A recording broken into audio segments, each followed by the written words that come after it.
134편 보라, 밤에 여호와의 성전에 서 있는 여호와의 모든 종들아, 여호와를 송축하라. 성소를 향하여 너희 손을 들고 여호와를 송축하라. 성전에 올라가는 노래입니다. 여전히. 근데 134편은 성전에서 봉사하고 있는 그 레위인들과 성전 순례자들 간의 화답 형식을 빌려가지고 지금 하나님 찬양할 것을 촉구했다, 뭐 이렇게 이야기를 하고 있거든요.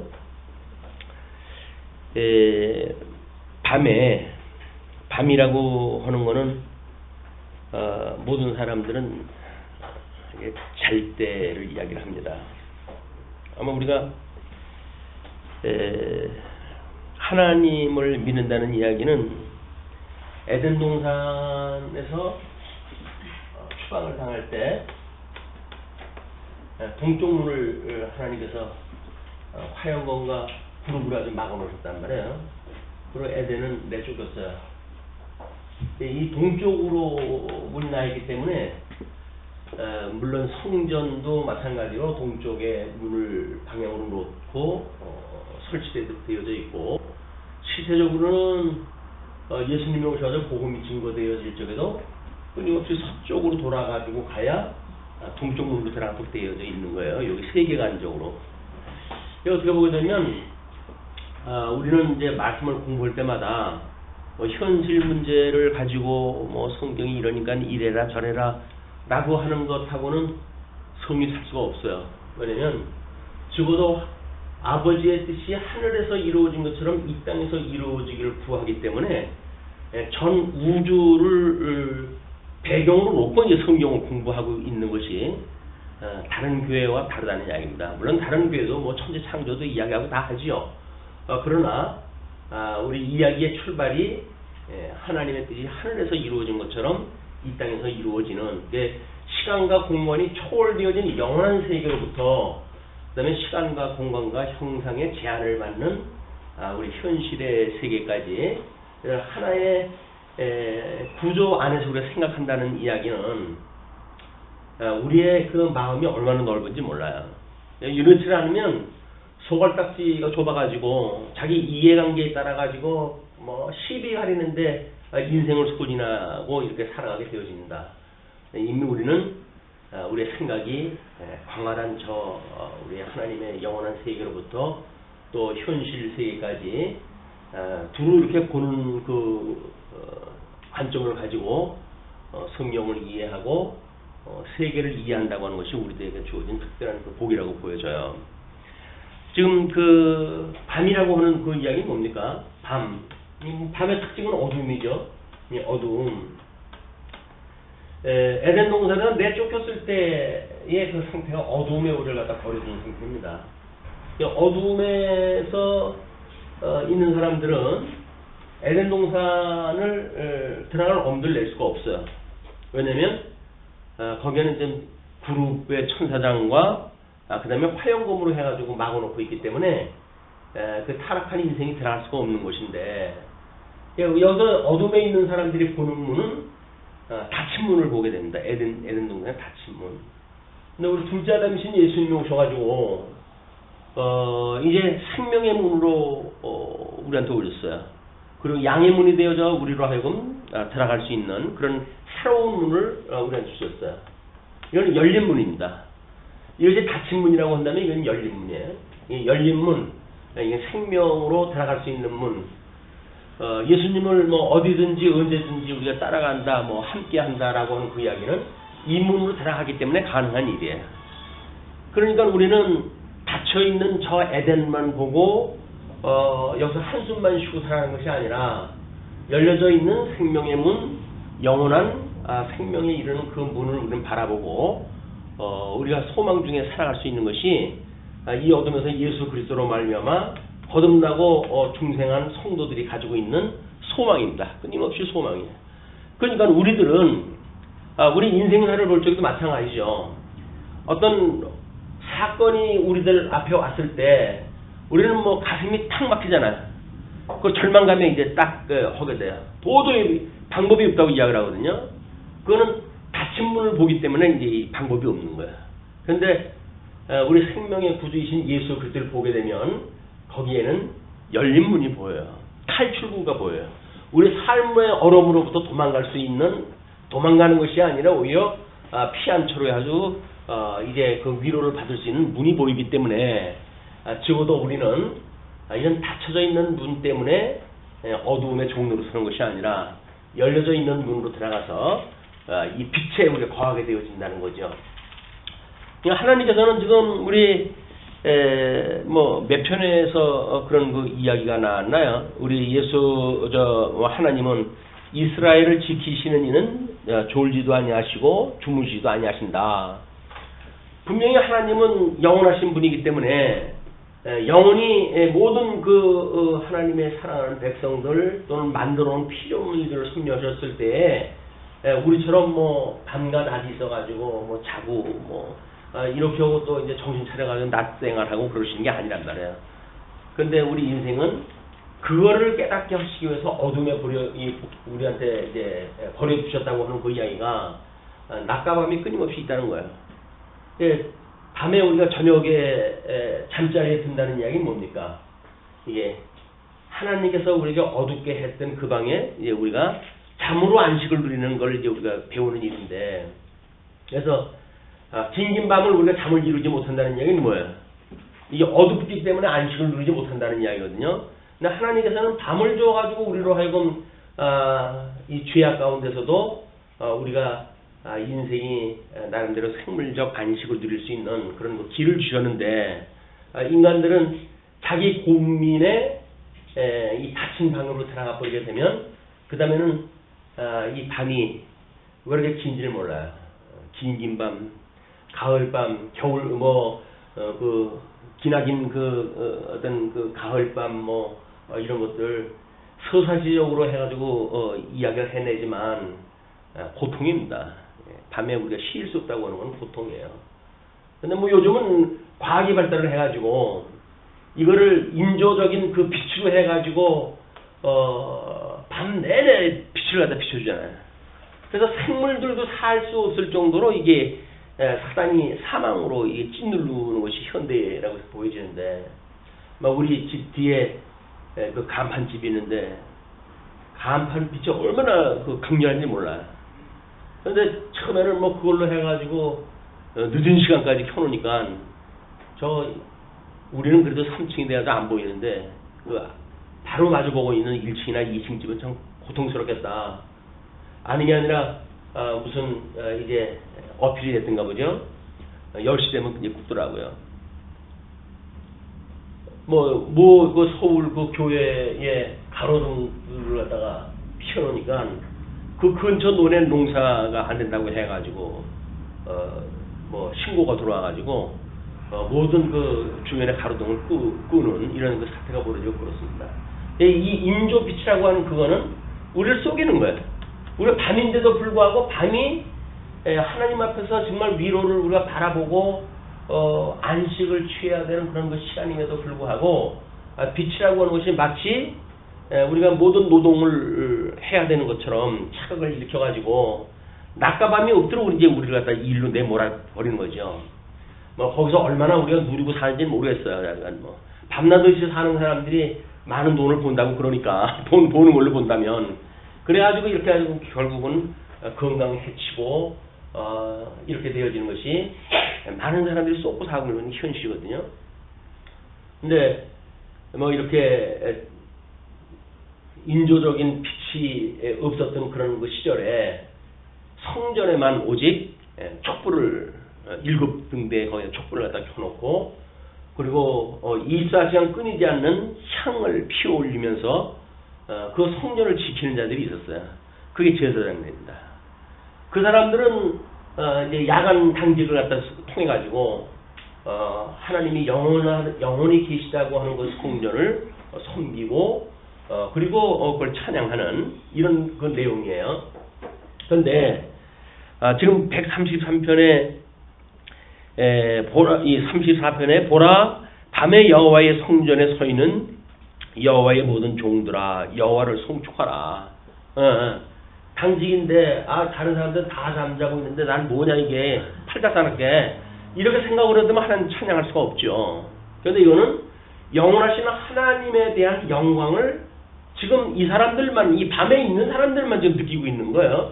그렇다고 한다면 오히려 하나님 앞에 찬양을 할 일들이죠.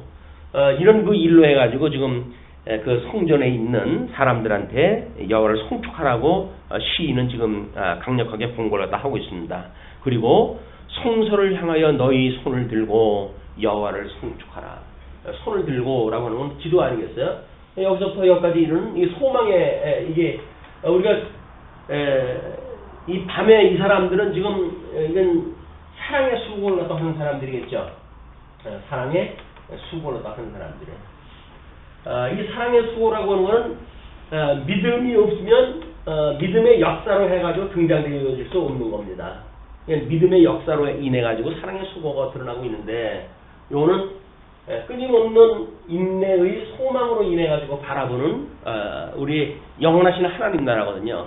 그러니까 우리 긴긴 밤이 오히려 하나님을 송축하는 자라고 한다면 아마 금방 지나갈지 모를 거예요.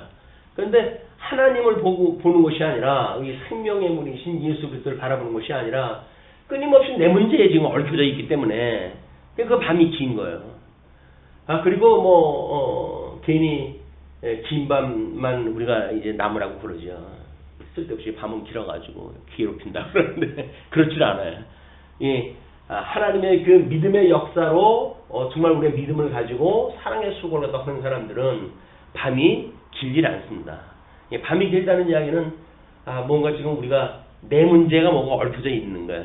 하나님의 영광을 계시하시는 그런 걸 보는 것이 아니라 나의 문제에 얽혀져 있기 때문에 지금 이 미혹의 권세와 싸움을 갖다 하기 때문에 그 밤이 길게 느껴지는 그런 그 상태인데 시인은 그런 어떤 인간적인 보편적 그런 그 원리 가운데 성전에서 불을 바치고 하나님을 그 성전을 섬기는 이런 그 제사장들에게 오히려 하나님을 송축하라. 그리고 두 손을 들고 그냥 기도를 갖다 하고, 기도라고 하는 건 소망이에요. 소망이 없는 기도는 있을 수 없잖아요. 기도라고 하니까 이쪽 문제를 해결해달라고 그러니까 해결이 안 된단 말이에요. 해결이 되어진다고 하더라도 그거는 잠시 쏘는 거예요. 우리의 궁극적인 이 기도의 응답은 인내의 소망으로부터 이 빛이 이 어둠을 밝혀줘야 비로소 우리는 생명의 빛으로 인해 가지고 생명을 얻게 되어지는데 이 인공적인 빛 이거에 의해 가지고 쏘고 살아가고 있으니까, 그래서 이렇게 우리가 밤 문화라든지 이런 것들도 뭐 두세 시면 뭐 한창 밤이라면요 뭐 그 무슨 뭐 춤추러 다니고 혼내들 뭐예요. 얘는 낮과 밤이 이제 뒤바뀌어 있는 불행한 어떤 그 세월이 현대라고 보여집니다. 그래서 우리는 지금 경제가 이북보다 많이 좋다고 생각이 들잖아요. 그래서 인공위성에서 찍은 걸 보게 되면 남한은 그냥 번해요 밤에. 북한은 깜깜해요. 평양 일부만 조금 빛이 보이고. 그런데 그 사람들은 천수를 누리는 사람들. 자연적인 인공적인 이게 빛이 없으니까.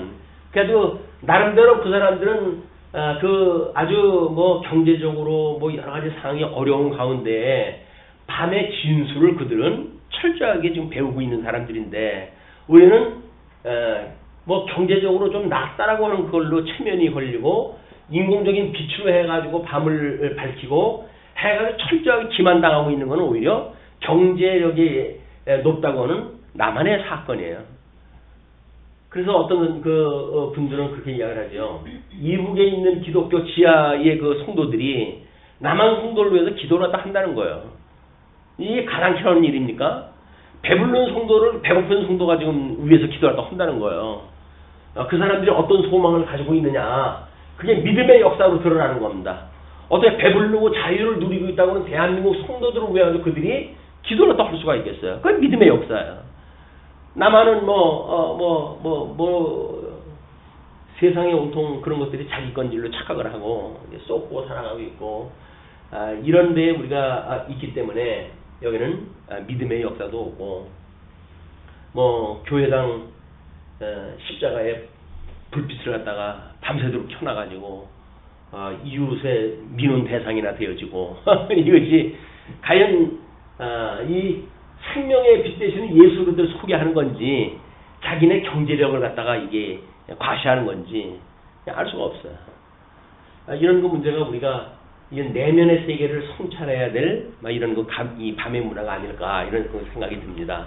시편 기자가 지금 밤에 하나님을 송축하라고 하는 그런 내용이 우리들에게 그동안 생각지 못했던 어떤 그런 그 부분들을 만나게 하고 또는 생각을 돌이키고 그렇게 해서 우리의 삶에 이런 어떤 생명의 문을 향하는 우리들의 믿음의 향방이 궤도가 수정되어지고 그렇다고 한다면 우리도 이 복에 우리가 참여되어진 자로서 마땅히 하나님을 송축해야 될 일이죠.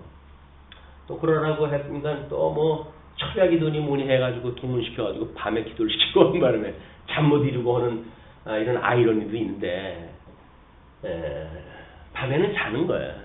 사랑하는 자에게 하나님께서 잠을 주신다고 그러지 않았어요. 밤엔 자야 되는 거예요. 아이 그리고 해 뜨고서부터 해 질 때까지 기도하면 되지. 낮에 동원이 안 되니까는 밤에 끌어다가 전부 기도시키고 해가지고 마치 뭐 믿음의 역사가 일어나는 것처럼 하는데 그것도 종교적인 착각이에요. 이런 경제적인 착각, 어떤 빛이라고 하는 물리적인 착각, 사회적인 착각, 그리고 교회에서 일어나는 이런 신앙적인 착각, 이게 전부 사단이 우리를 미혹하는 일들이다. 하나님을 우리가 경외한다고 하는 그것이 자연 질서가 깨져진다고 하면 아무것도 아니에요. 코스모스라고 하는 것이 창조되어진 그런 어떤 우주에 대한 질서의 문제 아닙니까? 질서. 그 질서가 하나님을 계시하시는 내용인데 그 질서를 깨트리면서 뭘 한다는 이야기는 이제 우리 어떤 일반 계시적인 입장에서 많은 질문을 가지고 의심을 가지고 합리적 질문을 가지고 신앙생활에서 해야 될 이유가 있다. 열심히 다른 사람 안 하는 거 그냥 하니까 나는 다른 사람보다 뭘 하니까 뭐 이게 하나님 앞에 충성된 거 아니야? 이런 착각을 하게 되면 그럼 하나님의 은혜가 아니라 자기 자랑밖에 나올 수가 없어요. 신앙생활이라는 것이 하나님을 이렇게 인정하는 것부터 이제 우리 시작이 되어지기 때문에 밤에 그런 그 성소를 향해서 기도하는 이런 그 분들 이런 그 분들은 나름대로 손을 들고 여호와를 송축하라고 이렇게 이야기를 하면서 하나님께서 복을 주신다고 그렇게 이야기를 하죠. 천지를 지으신 여호와께서 시온에서 내게 복을 주실지어다. 천지를 지으신 여호와가 뭐 왜 나와요 이게 지금 밤 얘기하다가 천지를 지으시는 하나님이 왜 나옵니까? 밤과 낮을 갖다가 전체를 갖다 지으신 하나님, 그 천지를 지으셔가지고 만사를 하나님의 질서를 따라서 섭리하시는 그 하나님. 그냥 우리는 이 어둠의 문화, 이 어둠이라고 하는 이런 것이 우리들의 어떤 안락, 우리들의 뭐 그런 그 쾌락 이런 걸 위해서 주어진 밤이 아니에요. 밤이라고 하는 건 철저하게 어둠을 우리가 기억해내고 이것이 생명되는 빛의 그리스도를 우리가 바라볼 수밖에 없다고 하는 소망의 아침을 바라봐야지. 소망의 아침이 아니라 이거 뭐 밤을 지새워가지고 팅팅 두 눈으로 해가지고 아침을 만나니까 그 하루가 완전히 또 그 사람은 그냥 지나가는 거야.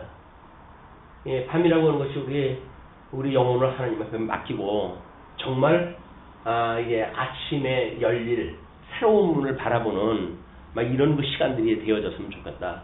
이런 세계관이 만들어져야 또 그런 기도를 할 거 아니겠어요?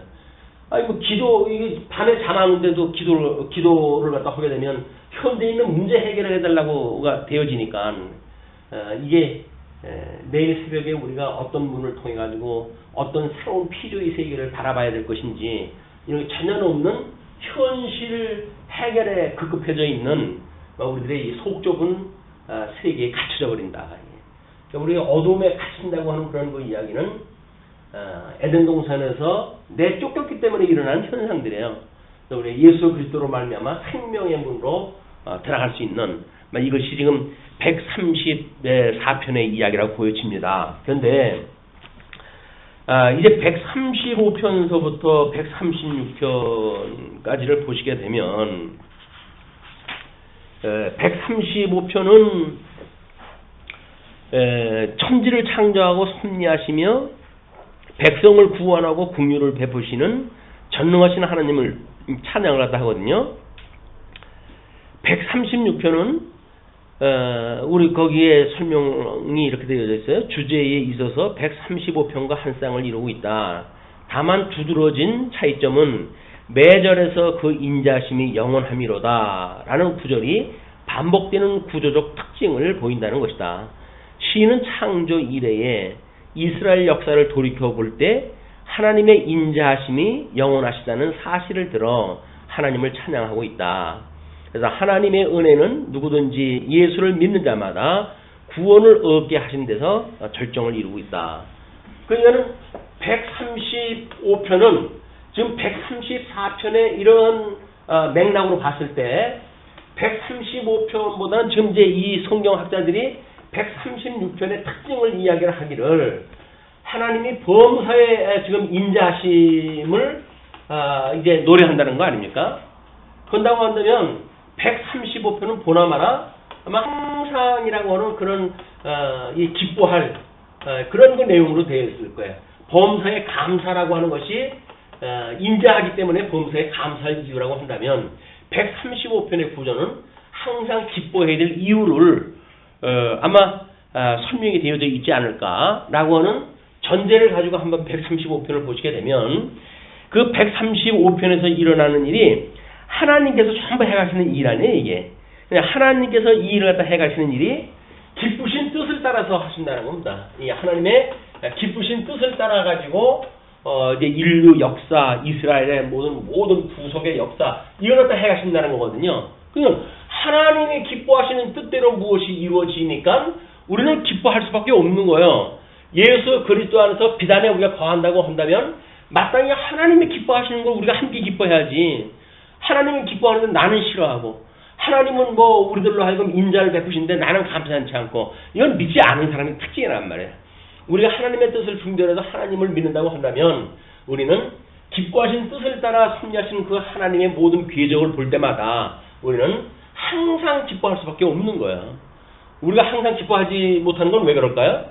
이 갇힌 문에 갇혀가지고 이 어두움에 갇혀가지고 내 문제에 지금 빠져서 있단 말이야. 하나님의 시선을 들어가지고 우리 하나님의 영광을 바라봐야 문제가 해결이 되어지는데 예수님을 바라보지 않고 갇힌 그런 방에서 나의 고민을 가지고 씨름을 하고 있으니까 어두움 속에 있을 수밖에 없고 하나님은 지금 밤을 주실 만한 이유가 우리를 쉬게 하시기 위함인데도 불구하고 쉬지 못하고 고민을 하면서도 우리는 하나님의 섭리를 깨닫지 못하니까 기뻐할 수가 없어요. 짜증만 나는 거야. 우리 삶이 어둠에서 사는 삶은 짜증이에요. 아니 뭐가 그렇게 기쁘고 즐거운 게 있어요. 세상을 살면 물론 우리 소녀 쪽에야 굴러가는 낙엽만 봐도 까르르 하고 웃는 것이 소녀들의 특징이라고 하지만 그건 소녀의 이야기죠. 아니 나이 이제 뭐 어느 정도 먹어가지고 뭐 자녀들 다 키워놓고 그러면 인생살이 그렇게 즐거운 게 뭐가 있습니까? 뭐 그걸로 해가지고 무슨 딴 해가지고 손잡고 춤춘다고 해가지고 즐겁겠어요. 뭐가 즐겁습니까? 즐거운 게 없어요, 사실은 역사는. 그런데 하나님의 이 놀라운 섭리를 갖다 보게 되면 우리들한테는 놀라운 여기서 이 기능이 이제 나타난다는 거예요. 세상에 일로 해가지고 웃을 일이 없는 사람들이 하나님의 뜻을 보고 하나님의 뜻대로 뭔가 생명의 역사가 일어나고 하는 걸 보면 얼마나 그것이 우리한테 기쁨입니까? 그러니까 우리가 자녀를 사랑하는 그런 거 기쁨이라고 하는 그거는 자녀를 사랑하는 사람만이 가질 수 있는 거예요, 이게. 그렇지 않은 사람은 자녀가 애물단지지 평생 빚쟁이래나 뭐래나 해가지고 자식이 없었으면 좋았을 걸. 요즘 아기 안 낳는 것이 여기에 갇혀져 있는 특징이에요. 결혼을 왜 합니까? 아기를 왜 낳습니까? 그거 기르려면 얼마나 사랑의 수고가 들어가는 건데 안 기르려고 그래요. 안 낳으려고 그래요. 이것이 어린아이, 사랑하는 어린아이가 옆에 있었을 때 얼마나 자기한테 생명력을 강화시켜주는 하나님의 역사가 일어난지를 모른다니까요. 그리고 그냥 현상적으로만 보는 거예요. 현상적으로 이건 힘들어. 힘든 일이야. 난 그 힘든 일 안 할 거야. 라고 이야기를 하는데 힘든 일을 안 함으로 해가지고 그럼 여기서 뭐가 그 힘이 남아가지고 그 일로 해가지고 자기의 무슨 그 동력이 만들어집니까? 안 그래요. 오히려 이 믿음의 역사라고 하는 일은 세상이 감당할 수 없는 이런 그 일들이 여기서 나타난다. 그러니까 뭐 그거는 과학적으로 증명이 되어졌답니다. 골방에 혼자 고민하고 있는 사람의 그 사진을 찍고 한쪽에는 어린아이를 보면서 사랑하는 마음을 가지고 있는 사람 사진을 찍었을 때 그 아기를 사랑하는 사람의 사진이 아우라가 이렇게 있습니다. 빛이 이 예수 그리스도 생명의 빛이 그 아이를 사랑하는 마음으로 해가지고 온 주변을 밝힌대요. 물론 이건 인간의 눈으로 보이는 것이 아니에요. 이건 특별한 촬영 기술로만 보이는 일이기 때문에 이 어둠의 사람들의 봤을 적에는 이게 구별이 안 돼요. 그런데 여기에 이 밤에 고민하고 있는 사람은 그냥 깜깜해요. 사람이 있는지 없는지. 거기는 이미 생명의 아우라가 있는 것이 아니라 사망에 짓눌려가지고 모든 그 빛이 다 없는 생명의 빛이 발할 수 없는 이런 그 지경을 뭐 이건 물리학자들이 사진을 찍어가지고 확인한 일들이니까 우리 생명이라고 하는 살아있는 것이 예수 그리스도로 말미암아 지금 붙들려져 있는 사람들인데 그 예수님으로 말미암아 이런 생명력을 우리가 받는다고 하는 믿음이 없다고 한다면 어두움 속에서 뭐 인간이 만들어놓은 이걸 인공빛이라고 하는 것 외에 뭐 인공적인 쾌락도 마찬가지 아닙니까? 야, 인공적인 즐거움 그게 뭐예요? 인공적인 거지다. 인간들이 만들어놓고 이건 즐겁다라고 암시를 줘가지고 이게 우리가 그렇게 살아가는 일들인데 그렇지는 않단 말이에요. 그러니까 야 이왕이면 좀 도수를 좀 높이자. 그래? 그러면 역시 밤문화는 술 한잔 해야지. 술 한잔 해가지고 들뜬 마음으로 해가지고 밤을 지새는 거예요. 왜? 멀건 정신은 이건 지낼 수가 없으니까. 술 한잔 먹게 되면 쾌락의 밤을 지낼 수가 있죠. 아 쾌락 뭐 이렇게만 즐거워도 되겠어?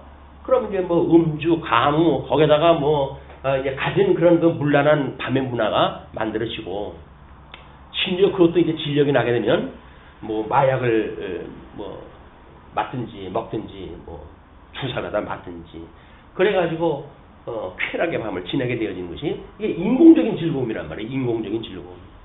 그러나 예수 그리스도로 말미암는 즐거움, 하나님이 기뻐하시기 때문에 나도 기뻐할 수 있는 그 즐거움을 우리가 사이클이 맞도록 되어지는 것이 경건의 훈련이 되어진다고 한다면 아무리 어두운 밤인데요. 하나님이 기뻐하시는 뜻이 어디서 발견되어진다고 한다면 그건 우리들의 생명의 공간이죠. 이건 삶의 우리가 어떤 그 에너지가 만들어지는 이 공간일 거라고요. 우리 이 하나님이 기뻐하시는 일이 하나님이 좋아하시는 걸 나도 좋아하고 하나님이 싫어하는 걸 나도 싫어하는 것이 그것이 우리가 이 영적 예배를 드리는 첫 번째 단추 안에 선한 뜻을 분별하는 것, 그의 기쁘시고 온전하시고 그리고 선하신 뜻을 분별하는 걸로부터 해서 영적 예배가 시작이 되어지기 때문에 영적 예배라고 하면 하나님이 기뻐하시는 걸 우리가 기뻐해야 돼. 하나님이 싫어하는 걸 나도 싫어해야 되거든요. 근데 하나님이 싫어하거나 말거나 내가 좋으면 됐지 뭐 그래고 해가지고 세상에 쓰레기 문화를 갖다 그대로 끌어다가 이게 내가 이제 소화를 하고 있다고 한다면 우리는 하나님하고 나하고 사이클이 안 맞는 거예요 지금. 하나님이 우리한테 말씀으로 해가지고 끊임없이 우리한테 이 말씀의 사이클을 맞춰가지고 우리한테 이 생명을 공급해 주시는데 그게 안 맞으니까 하나님의 말씀이 튀어나가는 거야. 그리고 우리는 여기서 배운 인공적인 인간적인 그걸 이제 철학적으로 인본주의다 보다 이렇게 이야기를 하죠. 그 인본주의인 거에 의해 가지고 자기의 어떤 그런 그 삶을 살아가는 이런 끊임없는 비극의 역사가 반복될 수밖에 없다. 그러니까 하나님께서는 우리를 도대체 우리가 무엇인데 그 죽었던 우리를 살리셔서 뭐 이런 거 저런 건 눈치도 못 챌 우리들 아닙니까? 우리의 마음에 할 일을 받게 하시고 우리의 귀에 할 일을 받게 해가지고 생명의 이 소리 하나님의 기뻐하심을 사이클로 맞아떨어져 가지고 우리들도 기뻐할 수 있는 이런 삶을 살아간다고 하는 것은 이 세상에 태어난 존재의 이유 충분히 되지 않습니까? 뭐가 더 필요해요? 이러면 됐지. 거기서 더 쌓는다고 해가지고 뭐 이것이 더 커지는 건가요? 아니잖아요. 그건 상관없는 거 아니에요. 이거는 하나님의 기뻐하시는 뜻이 우리가 발견돼서 그걸로 해가지고 기뻐할 수 있다고 한다면 어떻게 인간 해 아래 만들어진 조건이 이걸 갖다 좌지우지할 수 있겠어요? 우리가 이 하나님의 선한 뜻을 분별하는 일이 135편에 어떻게 이제 설명되어 있는지 한번 보도록 하시죠. 예, 할렐루야 여호와의 이름을 찬송하라. 뭐 그거는 지금 그 134편에서 이야기했던 것도 마찬가지죠. 손을 들고 여호와를 송축하라. 뭐 그거나 같은 맥락인데 여호와의 종들아 찬송하라. 여호와의 집 우리 여호와의 성전 그것이 밤에도 찬송을 불렀던 그 집이에요. 곧 우리 하나님의 성전들에 서 있는 너희여 여호와를 찬송하라. 여호와는 선하시며 그의 이름이 아름다우니 진선미가 여기 다 나오는 거예요. 이 진리를 깨닫게 되어지게 되면 하나님이 가지고 있는 그 속성이 뭐예요? 내가 거룩하니 너희도 거룩하라 그 얘기 아닙니까? 근데 이 거룩이 세속에서 사람들은 이 거룩을 뭐라고 가치로 보죠? 그걸 진선미로 보는 거예요. 이제 진, 선, 미 이것이 이 인공적인 사람들이 가지고 있는 가치란 말이에요. 가치, 진, 선, 미. 그래서 이 진을 위해 가지고 그 사람들이 철학을 이제 만들어내고 선을 위해 가지고 윤리를 만들어내고 미를 위해 가지고 예술을 갖다 창출을 갖다 하고 이것이 세상의 일반 행위라니까요. 진선미 여기서 하나님이 여호와는 선하시다 그러잖아요. 또 그의 이름이 아름답다 그러잖아요. 그게 미예요. 그러니까 여호와를 찬송해야 될 이유가 여호와는 선하시고 그의 이름이 아름다우니 그의 이름을 찬양하라. 그의 이름이라고 하는 것은 이 거룩을 드러내기 위해서 지금 계시를 갖다 했으니까 여기서 너희들이 인간적인 방법으로 진선미를 추구하는 것이 아니라 진리에 의한 진리, 이거는 우리는 진리라고 이렇게 이야기하는 진리. 그다음에 선이라고 한다면 이것이 우리 그 믿음의 소음 역사로 인해 가지고 만드는 사랑의 수고 열매예요. 이게 열매. 그리고 이 미라고 하는 건 뭡니까? 결국은 하나님의 영광을 찬양하는 거 아니에요. 하나님의 영광을 찬양하는 이런 그 모습으로 드러나는 거지. 인간들처럼 뭐 철학을 만들어 가지고 자기의 논리를 만들어내고 윤리를 만들어내가지고 이렇게 살아야 된다 저렇게 살아야 된다 이런 걸 추구하고 예술을 만들어가지고 뭐 자기 눈에 맞는 걸로 해가지고 뭐 이런 걸로 해나가니까 결국은 이런 어떤 타락되어져 있는 인간이 가지고 있는 세계하고 하나님을 믿는 그런 그 성도의 세계하고는 세계관 자체가 다르다. 주기도문에서 뭐라 그래요? 하나님의 이름이 거룩히 여김을 받으시옵고 그러잖아요. 거룩히 여김을 받으시옵고. 그 거룩이라고 하는 그 의미가 단순히 거룩이야. 막 그래서 그건 구별되어진 거야. 막 그래가지고 천국과 지옥, 의와 불의, 막 이런 정도 어떤 크게 대분만 하게 되어지게 되면 우리는 하나님의 이름을 거룩히 여김을 받는다고 하는 거에 매우 축소되어진 개념밖에 또 모르는 거란 말이야. 그러나 이 이름이 거룩하다고 하는 이야기는 세속적인 진선미를 초월하는 일들인데 진리와 함께 기뻐하고 사랑의 수고로 맺어지는 이런 그 사랑의 열매, 성령의 열매, 믿음의 열매로 인해 가지고 생명력이 태동이 되어지고 진리가 확산되어지고 이런 것이 하나님 나라 확장되어지는 거 아닙니까? 그걸 보고 하나님을 찬양하는 거야. 하나님을 찬양하는 거야. 이걸 하나님이 이렇게 해가시는군요. 그래서 하나님의 이름이 거룩히 여김을 하나님이 받으시는 거로군요. 우리는 다만 하나님의 도구가 되어져서 여기에 참여할 수 있으니 하나님 감사합니다. 이렇게 우리가 살아가야 되는데 뭐 조금 더 하면 지가 했다고 해야지 설레발을 치니까 이게 하나님의 그 생각하고는 전혀 생각이 다른 차원에서 우리 살고 있다. 이게 이제 우리 뭐 모두에서 이야기했던 것처럼 하나님의 뜻이 하늘에서 이루어진 것처럼 이 땅에서 이루어진다고는 하나님의 전 창조 원리를 가지고 우리가 이 어떤 성경 구절 한 구절을 본다는 이야기는 우리가 얼마나 폭넓은 생각을 가지고 이 세상을 살아가는지 세상 사람들이 짐작도 못합니다. 근데 우리도 하나님이 이걸 주셨어요. 이걸 놀라운 일 아닙니까? 그래 이 예수 아담 한 사람으로 말미암아 전부 죄인이 됐지만 우리 주 예수 그리스도 한 분만으로 우리가 새로운 하나님의 나라의 백성으로 살아가는 이런 그 원리야말로 아주 순수한 복음의 원리예요. 복음의 원리. 이걸 놓치게 되면 우리는 세속적인 거에 섞여가지고 여기에 우리가 취하고 살아가게 됩니다. 그러나 그렇게 여호와는 선하시며 그의 이름이 아름다우니 그의 이름을 찬양하라. 여호와께서 자기를 위하여 야곱 곧 이스라엘을 자기 특별한 소유로 택하셨음이로다. 이는 이 지금 에덴 동산에서의 사건과 예수 그리스도의 실제적인 사건을 설명하기 위해서 모형적으로 그리고 이스라엘을 택해가지고 내가 이걸 계시하셨다 그런 그 이야기죠. 이것도 우리는 실체와 모형이라고 하는 그거를 한 판에 놓고 이걸 다 이게 조화를 시키면서 볼 수가 있잖아요. 근데 그렇지 않으면 그런 뭐 또 아담 이야기 할 적에는 아담 이야기하고 아브람 이야기 할 적에는 또 아브람 이야기 해가지고 그걸 한 선상에다 놓고 이야기를 해버리니까 그냥 중복이 되고 얽히고 설켜가지고 뭐 성경이 모순이다 뭐 어쩌다 이렇게 해가지고 헤매게 되어진단 말이에요. 그럼 너무 분명하게 이게 드러나요. 하나님께서 어떻게 섭리를 다 하시는지가. 그래서 그렇게 특별한 소유로 택하셨음이로다. 창세전에 그리스도 안에서 선택하기로 예정되어진 자들 그걸 보여주는 모형적 섭리 방법이 이스라엘을 택해가지고 지금 섭리를 다 해가시는 방법이라는 이야기죠. 열국의 아비가 되겠다고 했던 아브라함의 언약과 그 다음에 이삭과 야곱의 그 두 사람 사랑하고 미워하는 예정과 선택에 대한 문제를 이삭을 통해서 천문이 계시가 되어졌고 그리고 12지파를 통해서 어떻게 언약 자손이 생육하고 번성하는지 땅에 충만하는지 다스리게 되는지 3대 언약을 이루어가는지에 대한 영광을 지금 이 야곱을 통해서 보여주시겠다 그 이야기 아닙니까? 이스라엘을 통해 가지고 내가 알거니와 여호와께서는 위대하시며 내가 알거니와 이제 시편 기자 이야기예요. 내가 알거니와 여호와께서는 위대하시며 우리 주는 모든 신들보다 위대하시도다.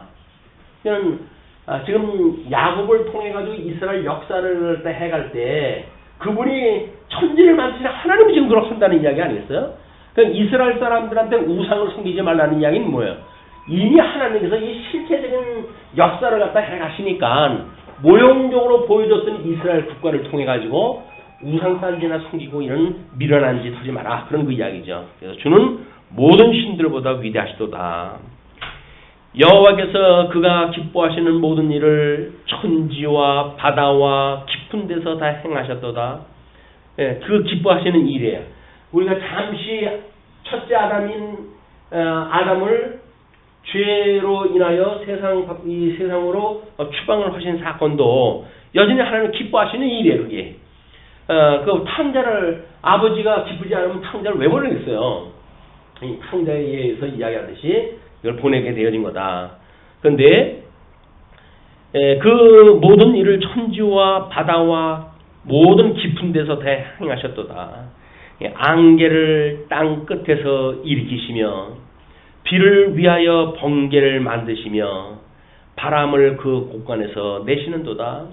그 인생살이의 제일 어려운 부분들이 여기 있는 것 아닌가 보겠어요. 풍파와 뇌성 병력과 이런 것들이 때로는 인간에게는 고통을 주는 요소일 수도 있죠. 그러나 이것이 천지를 섭리하시는 하나님께는 필요 불가결한 섭리예요. 또 만약에 태풍이 없으면 어떻게 바닷물이 뒤집어지고 그게 뒤집어지지 않으면 어떻게 바닷물이 정화가 될 수가 있고 번개로 해가지고 하늘에 이런 전파에 대한 이런 그 하나님의 어떤 그 충격이 아니라고 한다면 자연 질서가 잡힐 수가 없는 거예요. 그래서 하나님 그걸 섭리를 하시는 거란 말이에요. 바람을 그 곳간에 내시는도다. 이 곳간 바람이라고 하는 것도 우리가 어떤 물리적인 이런 거 바람을 생각할 수 있겠지만 요한계시록에 보게 되면 내 귀퉁이에 천사의 그 바람을 붙잡고 있는 천사들을 하나님께서 섭리를 하시잖아요. 아직은 너희들이 그거를 바람을 불지 마라. 왜? 때가 되면 하나님께서 이제 그 바람을 불게 하게 되면 심판의 역사가 일어나고 환란의 역사가 일어나고 이제 그렇게 할 거거든요. 이런 것들이 다 하나님께서 하시는 것이다. 그가 애굽의 처음 난 자를 사람부터 짐승까지 치셨도다. 그러니까는 지금 위에서 이야기했던 그 비, 번개, 바람 이런 것들이 그냥 천재지변을 일으키는 단순한 물리적 현상, 이런 자연계의 현상을 이야기하는 것이 아니라 거기에는 인문학적, 사회학적 현상이 내재가 되어져 있는 거란 말이에요, 여기에. 그죠? 인간 사이에 어떻게 섭리를 하시는지 그 바람이 그것이 뭐 때로는 문화라고 하는 바람으로 해가지고 21세기 타락한 문화로 이제 만들어내기도 하고 이런 겁니다. 그러니까 그가 애굽에 처음 난 자를 사람부터 짐승까지 치셨도다. 애굽이여 여호와께서 내게 행한 표적들과 징조들을 바로와 그의 모든 신하들에게 보내셨도다. 하나님께서 하나님이 어떠한 분인지를 갖다가 그런 뭐 10가지 재앙을 통해 가지고 다 보인 거야. 사람이 사악하다고 하는 그 이야기는 그걸로 드러나는 겁니다. 일단은 모세를 보내시잖아요. 모세를 그냥 보내셔요. 근데 아니 왕궁에서 도망갔던 그 모세를 뭐 바로가 겁먹을 이유가 없잖아요. 거절하죠. 그래서 다시 모세가 가가지고 이제 10차례의 그 재앙에 대한 걸 통해 가지고 메시지를 전하기 시작을 해요. 하나님의 뜻을 전하는 거예요. 하나님의 뜻을 전하는 거예요. 그러니까 선지자의 말을 듣고 하나님의 그런 메시지를 바로 깨닫게 되어지는 자는 복 있는 자죠.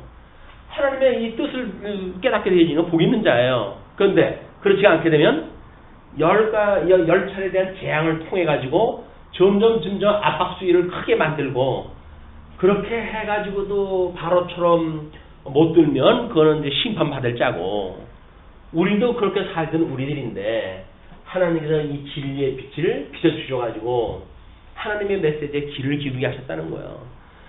우리의 귀에 할례를 받게 하셨다는 거예요. 하나님의 음성을 들을 수 있는 귀가 되어졌다는 겁니다. 이거 이제 복 있는 우리들의 섭리였었다. 이게 구별되어지는 그런 그 일들인 거예요. 그가 많은 나라를 치시고 강한 왕들을 죽이셨나니, 많은 나라를 치시고 강한 왕들을 죽이셨나니, 이제 그거는 출애굽되어진 백성들이 가나안 땅에 들어갔을 때 그런 상황이죠. 곧 아모리인의 왕 시온과 바산 왕 옥과 가나안의 모든 국왕이로다. 그래서 가나안 땅의 7 족속을 하나님 멸하시고 이스라엘 백성들을 나라를 누리고 살게 하시잖아요. 그걸 상대주의적인 입장에서 뭐 여기서 하나님이 그렇게 가나안 7 족속을 갖다 그렇게 진멸할 수가 있느냐? 남녀노소 할 것 없이 다 죽이라고 그렇게 말할 수가 있느냐? 뭐 하나님이 그렇게 사악하냐? 라고 이야기를 하는데 아니 하나님이 지 친구예요? 지 생각에 맞는 섭리를 갖다 해야 됩니까? 하나님 절대자인데 아니 흙덩어리인데 그건 다 인간이 지금 뭐 돌아다니게 다 흙 안에 영은 다 죽었고 아니 흙덩어리인데 그 흙이 무슨 지옥고 모양이 똑같다고 해가지고 동지애를 가지고 하나님 앞에 그냥 뭐 종주목을 대고 그런지는 모르지만 흙덩어리예요. 영이 죽은 그 인간들은 흙덩어리라고요.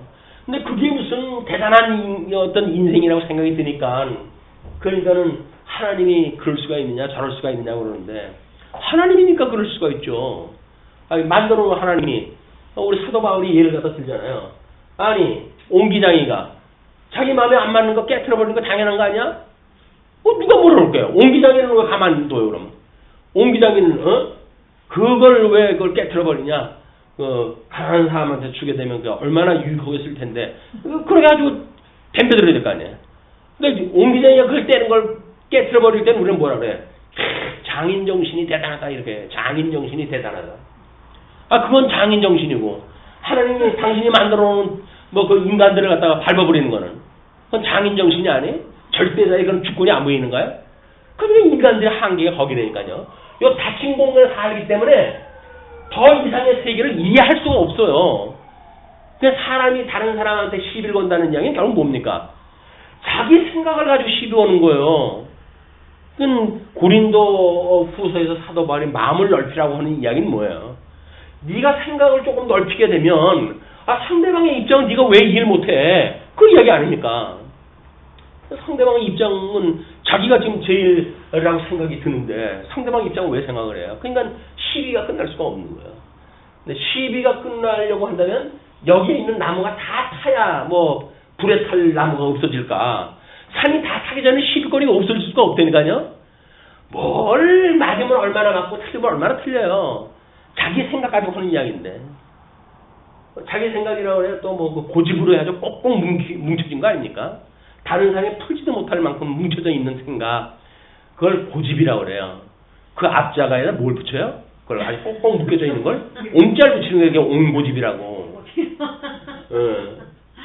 그리고 자기가 그게 제일 뭐 기준이 된다고 생각이 되니까 사방 돌아봐야 전부 자기만도 못하지. 그러니까 지적질을 갖다 해야 되는 거예요. 저 인간은 이렇고 저 인간은 이렇고. 그러니까는 가뜩이나 심사가 이제 사나워져 있는데 보는 것마다 그 꼴이 보기 좋겠어요? 그러니까 지적질을 하는 거야. 내가 속이 좀 탄다. 내 속이 탄다 이놈아. 그래가지고 혼내는 거니까요. 여기서 자기 마음이 편한 사람은 다른 사람을 보고 지적질을 못 합니까? 자기가 편한데 그저 못 도와주면 그것이 안타까울까? 그렇지 않겠어요?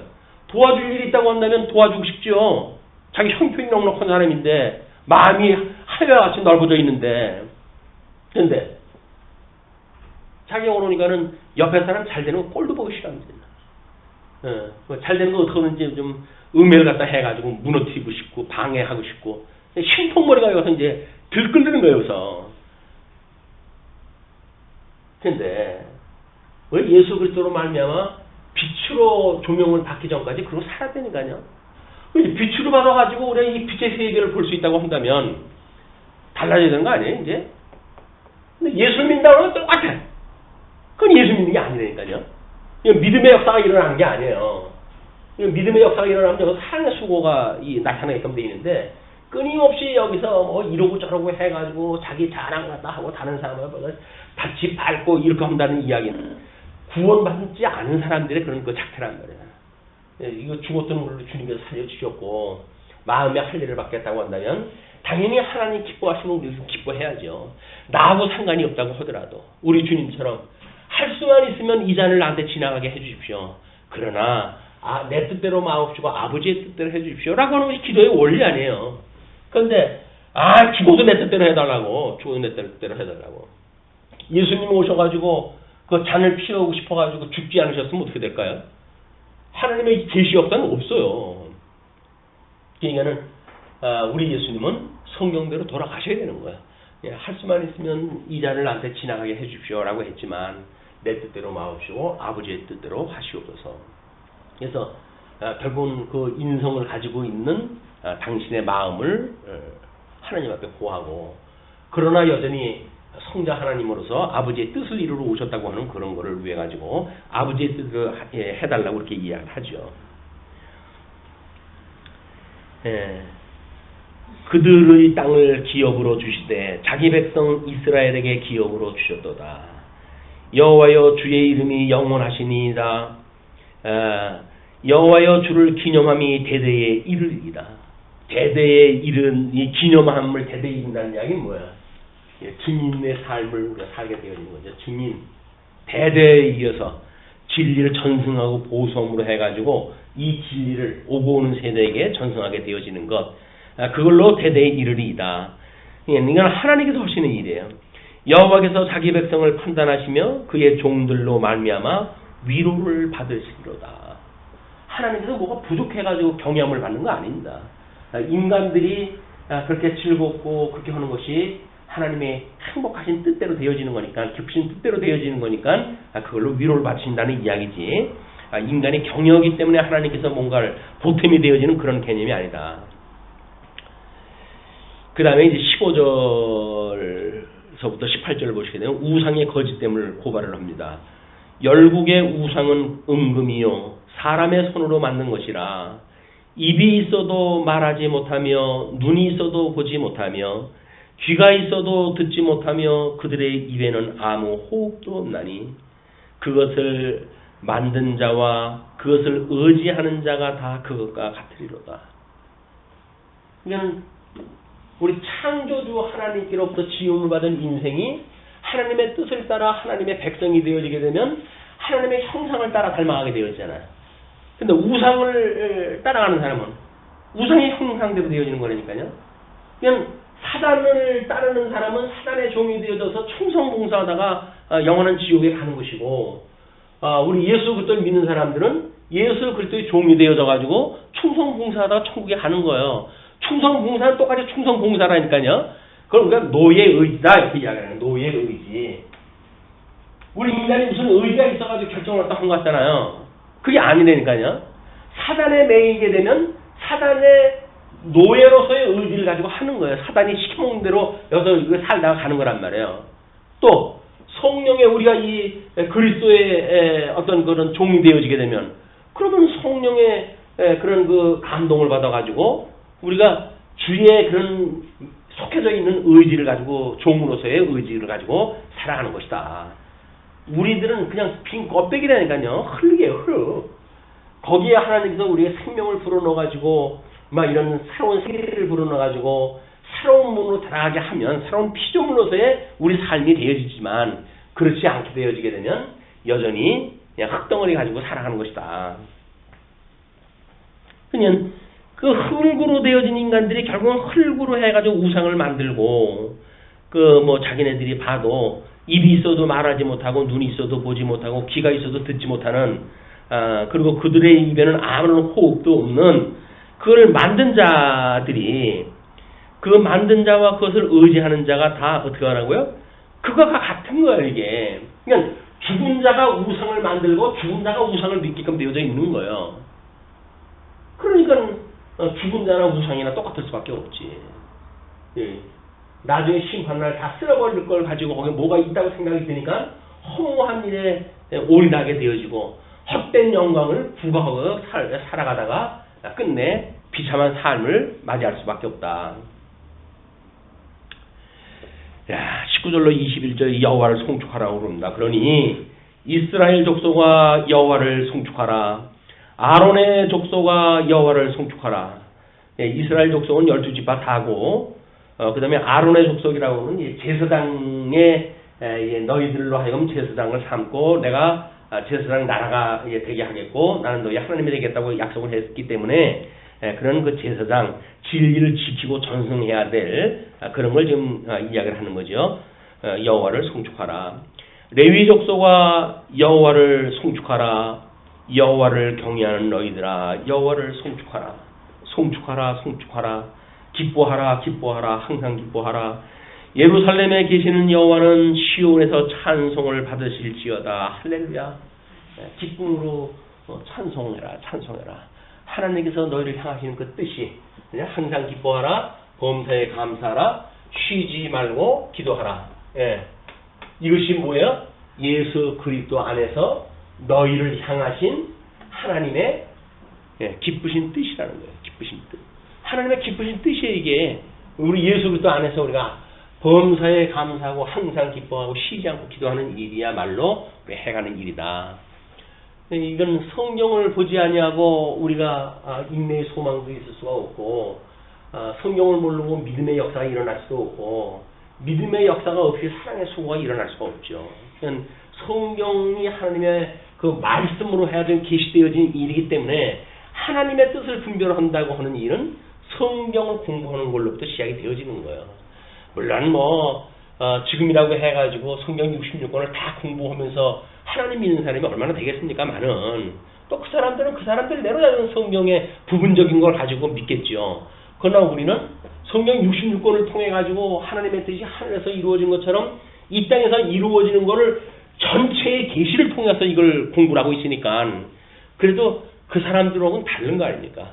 우리가 생각하고 있는 사고의 틀이 다르고 사고의 구조가 다르고 믿음의 어떤 그 형식이 다르고 내용이 다른 거예요. 그만큼 우리가 우월한 신앙을 가지고 있다고 한다면 우리야말로 정말 항상 기뻐할 수 있는 이런 경건의 훈련이 지속적으로 있어지도록 하는 해 가실 거예요. 성경을 바로 인식을 하게 되면 그렇게 되어져 갑니다. 그러나 그거를 사사로이 성경을 풀거나 자기 유익을 해가지고 육체의 기회로 삼거나 이렇게 되어지게 되면 안 되지요. 그러나 우리 하나님의 순수한 말씀을 하나님의 그 사이클에 맞춰가지고 우리가 인식이 되어진다고 한다면 마땅히 우리는 항상 기뻐할 수밖에 없어요. 하나님의 뜻대로 이루어지는데 범사에 감사할 수밖에 없어요. 앞에 나오지만 만사가 인자한 섭리라도 해가시는데 어떻게 감사가 안 됩니까? 그리고 이런 거 소망으로 살아가고 있는 우리들이 항상 쉬지 않고 기도할 수밖에 없잖아요. 이런 그 뜻이 우리 성도님들한테 기쁨으로 충만했으면 좋겠습니다.